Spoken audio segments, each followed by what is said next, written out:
Et bienvenue à toi qui regarde cette vidéo, on est mercredi, et du coup, si tu n'as pas vu les deux premières vidéos, je t'invite à les regarder. Elles nous parlaient d'un cœur obéissant pour la première, et un cœur de serviteur pour la deuxième. Et probablement que celle d'aujourd'hui s'appellera avoir un cœur vrai, parce que nous devons marcher dans la vérité et être vrai avec Dieu et avec nous-mêmes aussi. Sinon, si on n'est pas vrai avec nous-mêmes, des fois on dépasse nos limites.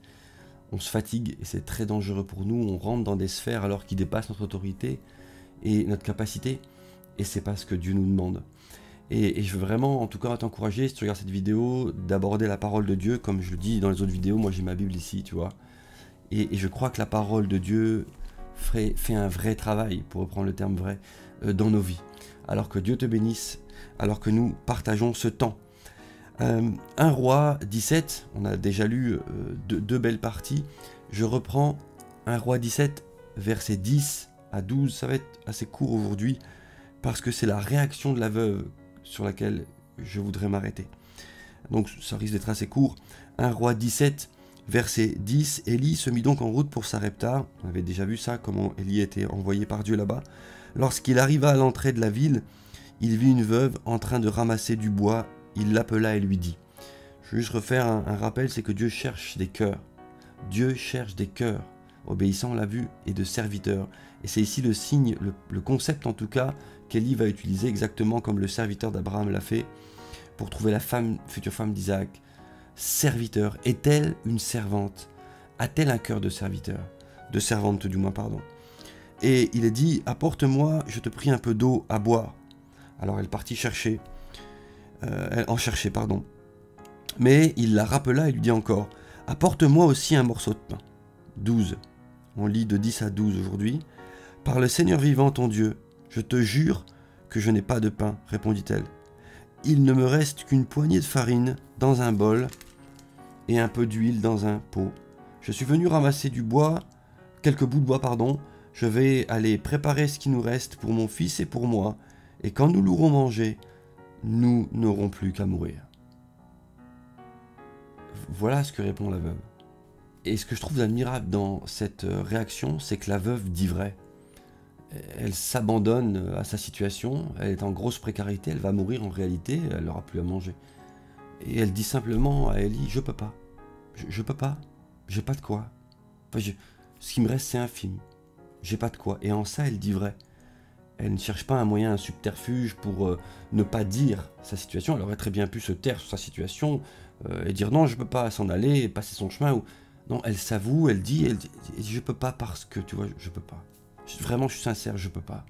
C'est hors de mes capacités. Et la vérité est importante parce qu'il y a une autre femme dans la Bible qui a dit vrai et Jésus a pu construire avec cette situation. Si on prend Jean 4, verset 17, c'est le moment où Jésus parle à la Samaritaine, vous connaissez, et à un moment donné, il lui dit va chercher ton mari. Et alors elle lui répondra en fait, j'ai pas de mari. Et Jésus relate en Jean 4, verset 17, la femme répondit je n'ai point de mari. Jésus lui dit tu as eu raison de dire je n'ai point de mari, car tu en as eu 5 des maris, et celui que tu as maintenant n'est pas ton mari. En cela, tu as dit vrai. Seigneur, lui dit la femme, je vois que tu es prophète. Voyez-vous, ce qui est intéressant, on ne va pas tergiverser sur ce texte de Jean 4, mais que c'est parce qu'elle a dit vrai. La femme a dit, mon mari, j'ai pas de mari. J'ai pas de mari. C'était un rabbi qui était devant elle. Elle aurait pu, non, elle a dit vrai, j'ai pas de mari. Et je lui dis, en cela, tu as dit vrai. Et donc, la situation, dans cette discussion en Jean 4, passe du naturel au surnaturel à ce moment-là. Je vois que tu es prophète. Et alors elle se met à poser des questions, etc., etc. Et cette histoire, en Jean 4, finira, la femme dira, j'ai rencontré un homme qui m'a dit tout ce que j'ai fait. La vérité et le chemin, Jésus dit, je suis le chemin, la vérité, la vie, le chemin sur lequel il nous faut marcher, même nous concernant, surtout nous concernant. Pierre, à l'inverse, lui, il y a eu des moments dans sa vie où il n'a pas toujours été vrai avec lui-même.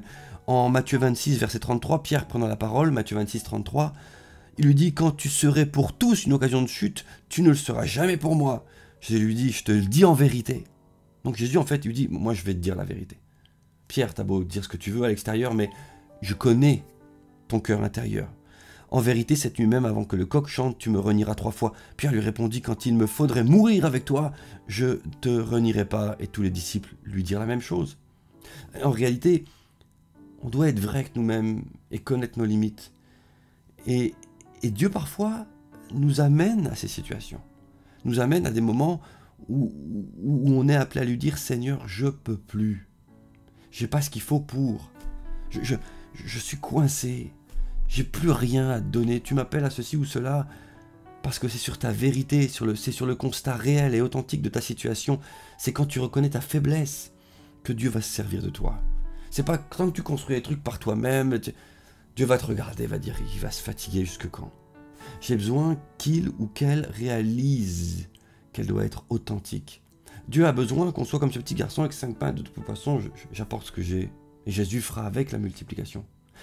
On sait que derrière, dans ce passage, on verra la vidéo de demain, ou la vidéo de vendredi, qu'il y a la multiplication, le miracle se produit, mais en réalité, il se produit parce qu'elle a été vraie aussi, et qu'elle a dévoilé sa situation. Si Élie a pu répondre, on le verra demain, c'est parce qu'elle a dévoilé sa situation aussi. Élie a pu répondre, et il lui répondra ce que le Seigneur dit à ce propos. Si tu veux que Dieu pose des paroles de miracle sur ta situation, dis-lui la vérité. Dis-lui quand tu en peux plus, j'ai pas ce qu'il faut, Seigneur. Un autre personnage qui était vrai, c'est en Luc 18, verset 13, c'est le collecteur d'impôts. Luc 18, 13, le collecteur d'impôts, lui, se tenait à distance, n'osait même pas s'approcher, et il se frappait la poitrine et disait « Seigneur, je suis pécheur. Je ne peux pas approcher de toi, je suis pécheur. » Et le religieux, lui, devant, proche du mur, donc tout beau de l'extérieur, il disait « Je te remercie, Seigneur, que je ne suis pas comme lui. » Mais celui qui est reparti en paix, c'est le collecteur d'impôts, parce qu'il a dit vrai sur sa situation. Parce qu'il nous faut être authentique. Je crois que je l'aurais répété beaucoup dans cette vidéo. Le Saint-Esprit, lui, Jean 16, verset 3, le Saint-Esprit, c'est lui qui nous conduit dans toute la vérité. C'est le Saint-Esprit. Et le Saint-Esprit ne fonctionne avec nous que si on est prêt à entendre la vérité de sa part et à être vrai avec nous-mêmes. Et à dire, Seigneur, là, je peux plus, Seigneur, j'admets, je me suis gouré là, j'ai voulu faire tel effort, je viens à genoux devant toi, Seigneur, et je peux plus. J'ai besoin de toi. Je te bénis dans le nom de Jésus. Je prie que tu puisses, et que nous puissions rester dans la vérité à l'égard de nous-mêmes, et toujours rester sur cette limite de dire, Seigneur, je ne veux pas me mentir à moi-même. Je ne veux pas m'inventer des choses. J'ai besoin de toi. Je dois être sincère avec toi. Je ne veux pas faire des choses plus grandes que ce que tu me demandes. Tu me demandes petit, je vais faire petit.